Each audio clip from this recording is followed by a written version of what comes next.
የመጣሁት ይኸውልህ ልጅቷ እባብ ነች። ከህይወት አስወጣት። ሰሚኛልስ? ድጋሚ ፊት ለፊት ባገኝሽ እገልሻለሁ። ሰማሽኛ? እገልሻለሁ። ልጁን ግን ምን ብትስል ከሆነ እንደዚህ ጅል ይሆንላት። በሴጣንነቴማ ቦታዬን አትቀማኝም። ወይኔ መቅደስ እንዴት አዘንከብሽ? ይቅርታ። አይ ስላላየሁህ ነው። ዛሬ ግን ደህና ነሽ? ደህና ነኝ። የተፈጠረ ነገር አለ? ኧረ የለም፣ ሁሉም ነገር ሰላም ነው። ለምን ደበረሽ? ሳትነግሪኝ የምለቅሽ ይመስልሻል? ምንም አልደበረኝም አልኩህ እኮ እጄ ነው የመጣሁት። ምንድን ነው ሰዎች ሰላም ነው? ሰላም ነው። ግን እንደዛ ብቻ አይመስልም። እና እንዴት ነው ይመስል? ያው አለ አይደል እኔ ላይ እንደለመድከው እሷንም እየደበደብካት ከሆነ ብዬ እኮ ኑኑ ወደ ኢዛናና ወደ ትንሿ ህይወት ተቀላቅላለች። በትንሿና በኢዛና መካከል ክፍተት ትፈጥር ይሆን ወይስ አትፈጥር ይሆን? ሌላ ድራማ ሊፈጥሩብን ይሆን ወይስ ትንሿና ኢዛና በአንድ በሰላምና በፍቅር አንድ ላይ ይኖር ይሆን? ኑኑዬ የኢዛና አብሮ አደግ ስትሆን ዛሬ ወደ ውጭ ሀገር ለትምህርት ስለምትሄድ እስከዛ ጉዳዩን ወይም ፕሮሰሷን እስከምጨርስ ድረስ እነ ኢዛና ቤት ትቆያለች። እታለም ትንሿን ስለማትወዳት እውነት ገፋፍታ ወደ ኢዛና ፍቅረኛ ልታደርገው እንድትሞክረው ታደርጋት ይሆን እታለም? ወይስ አድባ ፕሮሰሷን ጨርሳ ወደ ጉዳዩዋ ትገባ ይሆን የሚለውን ዛሬ ይዤላችሁ መጥቻለሁ። ትንሿ ድራማ ክፍል 28 ይዤላችሁ መጥቻለሁ። አሰላሙ አለይኩም ወራህመቱላሂ ወበረካቱ።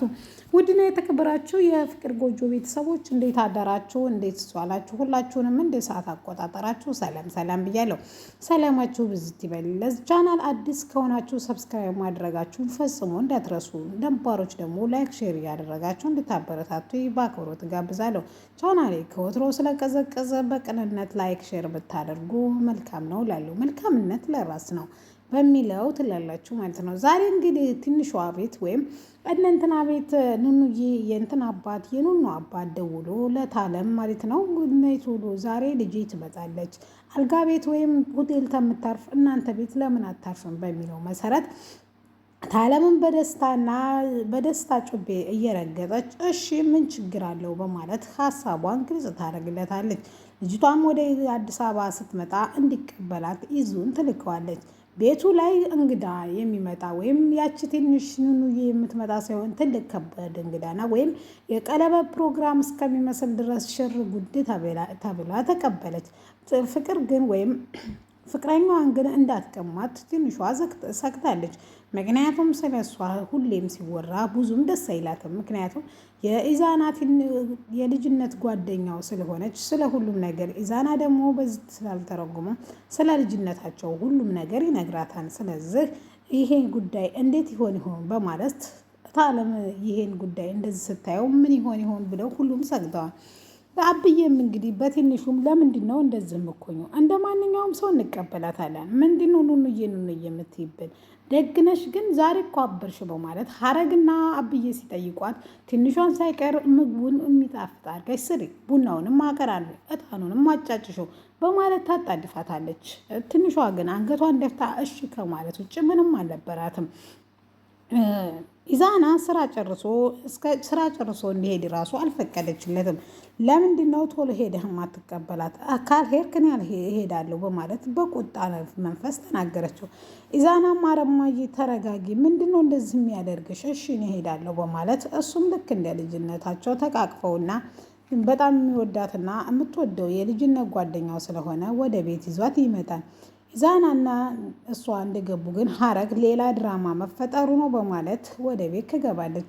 እሷም ቤት እንደገባች ሰላም ሳትላት በጽየፍ እያየቻት ትንሿን ክፍሏን አሳይታት ወይም ልብሷን እንድትቀይር ታደርጋታለች። ነገር ግን ትንሿ ሳይሆን ኢዛና እንዲያሳያ ክፍሏን ሲያደርግ አባዬ ደግሞ ራስሽ ሂጂና አሳያት በማለት እታለምን ይገለምጣታል። እሷም እሺ ብላ ቢጃማውን እየቀየረች እያለ በጣም እንደምታምርና በጣም እንዳደገችና ሁሉም ሰው የሚሳሳላትና በጣም ውብ እንደሆነች ውበቷን አጉልታ ትነግራታለች። ኢዛናን እንዴት አየሽው ስትላትም ኢዛና እኮ ለእኔ ወንድሜ ነው ብትልም ነገር ግን አጉል ነገር አሚሯ ላይ እንድትፈጥር አድርጋታለች። ታለ ይህንንም የተሰኘው ፓፒ ደግሞ እንግዲህ ወደ እነ ቹቿ ህይወት ተቀላቅሏል።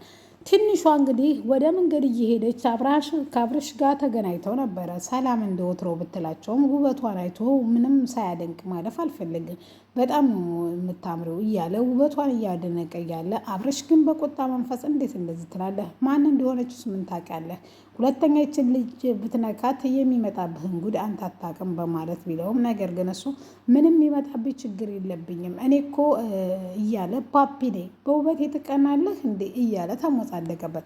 ካፌም ላይ ሆነው እነ ፍቅርን አገኛቸው። እነዚህንም ልጆች አትነገራቸው፣ ምክንያቱም አናተ ላይ ነው የሚቆሙት ወይም ምላስ ላይ ነው የሚቆሙት፣ ዝም በላቸው። አንድ ሰፈርና ፍቅርም እንዲህ በማለት ትመልሳለች። አንድ ሰፈርና አንድ ትምህርት ቤት እስከሆነ ድረስ መገናኘታችን አይቀርም በማለት እንግዲህ እነሱ ጥሏቸው ሊተዋወቃቸው ሲመጣ ነገር ግን አብርሽ ግን ምንም ነገር ሁኔታው ስላላማረው ከዛ ከካፌ እጁን ይዞት ይወጣል። እኔ ርቦኛን እያልኩ ወዴት ነው ሲለው ምክንያቱም አንተ ሁኔታ ሁሉም ነገር አላማረኝም ይለዋል። ልዑል ዛሬ ለጓደኞቹ በቁጣ ይደውልላቸዋል። ሁሉም ውጭ ነበሩ፣ አቤልም ቹቻም አብርሃም ሳይቀር ማለት ነው። ምክንያቱም እዩ ወደ ቤት መታ አብርሽን በፍቅር ተንኮል እየተተናኮለችው እንደሆነ ጠዋት ወይም አይተን ነበር። ነገር ግን እሷ ግን ስለ ንቀትና ብዙ ነገር በቃ በጣም ባስቀይማቸውም ነገር ግን ከይቅርታ ወዳ ምንም ላደርግላቸው አልችልም። ነገር ግን እነሱ ግን ዛሬም በቃ በግልምጫና በንቀት ነው የሚያዩ። ይሄ ደግሞ አንተ በምታሳያቸው አንተ ስለምትንቀኝ ነው ትለዋለች። እሱ በጣም የሚወዳትና የሚያከብራት ጓደኛው እንደሆነች ቢነግራትም ነገር ግን እኔ ግን ያን እንዲያስብ አድርጎኛል በማለት ለእንትና ተደውለልኝ ማነው ንቀት ያሳየች በማለት ለሁሉም ጓደኞቹ በአስቸኳይ ከደወለ በኋላ እንዲመጡ ያደርጋቸዋል።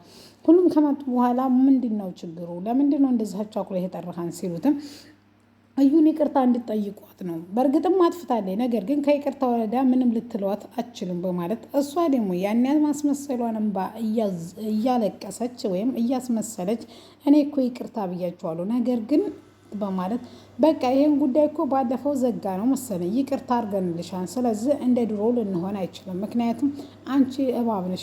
በፊት ያልነበረሽን ጸባይ ወይም ክፋት በዛ ሰከንድና በዛ ደቂቃ ውስጥ ሊወጣ አልቻለም። ስለዚህ በፊትም ክፉ ነሽ በማለት እንግዲህ አቤላ መልስ ይሰጣታል። እንደዛም እንደሰጣት እንግዲህ በሉ አሁን ተነስታችሁ ቶሎ ብላችሁ እቀፏት፣ የኔን ፍቅረኛ ናት። ስለዚህ ወደዳችሁም ጠላችሁም እና የኔን ፍቅረኛ የማክበር ግዴታ አለባችሁ ሲላችሁ ልዑል ቹቻን ተነስና አንተ መጀመሪያ እቀፋ ሲል ቹቻ አልነሳም ሲል አጋጭሃለሁ ተነስ ሲለው እሱም አቤልም ምንም ቢፈጠር ምንም እንዳትነሳ በማለት ጦርነት ወይም እዛ ጠብ ውስጥ ይገባሉ። እናንተ እየተጣላችሁ ነው ሲልም ምክንያቱም ከዚች ከልጅ አንተ ለራስህ ተጃጃል፣ እኛን ግን እባክህ ተወኝ፣ ከኛ የተሻልክ ትመስለን ነበረ፣ ነገር ግን ገና ጥሬ ነህ በማለት ለልዑል አቤል እንደዛ ይናገረዋል። አብርሽም ከመጣ በኋላ ለምንድን ነው እንደዛ ቻኩላ የቅጠራይ ብሎ ሲጠይቀው ጓደኛውን በተመሳሳይ መልሶ ይመልስለታል። እዩን ይቅርታ እንድጠይቋት ስለፈለግኩ ነው ሲላትም ለምን ስትለው ጠዋት እንዳገኘሃትና የንቄትና በጣም ብዙ ነገር እንዳደረግካት ነግራኛለች ሲለው ለምን እንዳደረግኳት እንደዛ ግን ሚስጥሩን ነገረች ሲለው አይ አልነገረችም፣ ስለዚህ እሷን ጠይቃት። ይኸውልህ አቤላ እኛ በጣም የምንወድህ ወዳጃችን፣ ነገር ግን አንተን ራስህን ችለህ ተጃጃል፣ እኔን ግን ልታጃጅለኝ አችልም።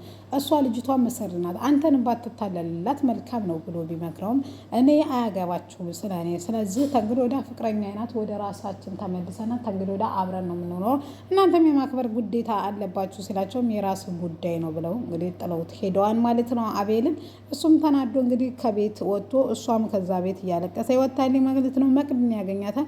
መቅድንም እንግዲህ ሲያገኛትም እውነቱን ለመናገር ትሞክራለች። ምክንያቱም እሷ እያስመሰለችና ሴጣን እንደሆነች ከኔ በላይ ማን ሴጣን ሊኖር አይችልም በማለት እንግዲህ እሷ ሴጣና ስትለው ባለፈው እንደመታሻትም አይቻለሁ፣ ግን እሷን ለመጣል የዝን ያህል ቆርጠሽ ነው የተነሳሽው፣ ጓደኛሽ አይደለችም ሲልም ባለፈውም የመታወት ተመካክረን ነው፣ ስለዚህ እያበጣበጠቻችሁ ያለችው እዩ አውቃ ነው ስትለው እሱም እንግዲህ አውቃ አይደለም፣ ስለዚህ ከህይወታችን ውጭ በማለት መልስ ይሰጣታል ማለት ነው። ወይኔ መቅድ ምን አይነት እባብነት! ምክንያቱም እንዴ በዚህ ልክ የዋህ ሊሆንላቸው አለ በማለት እንግዲህ መልስ ይሰጣው እንግዲህ ትሄዳለች ማለት ነው።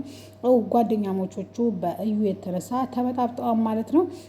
እንግዲህ እታለም ማለት ነው ትንሿን እያጣጣለች እንኑዬን ማለት ነው እያደናነቀች ነው ማለት ነው። ይሄም ምቾት አልሰጣትም ትንሿን ማለት ነው። ምቾትም ሊሰጣት አይችልም። አንደኛ የልጅነት ጓደኛዋ ነው፣ ሁለተኛ ጓደኛው ናት፣ ሁለተኛ ደግሞ እንደዚህ በዚህ እድሜ ላይ ምን ሊፈጠር እንደሚችል ሁላችንም መገመት አያቅተንም። ውዶችዬ ላይክ ሼር አድርጉ፣ አበረታቱ።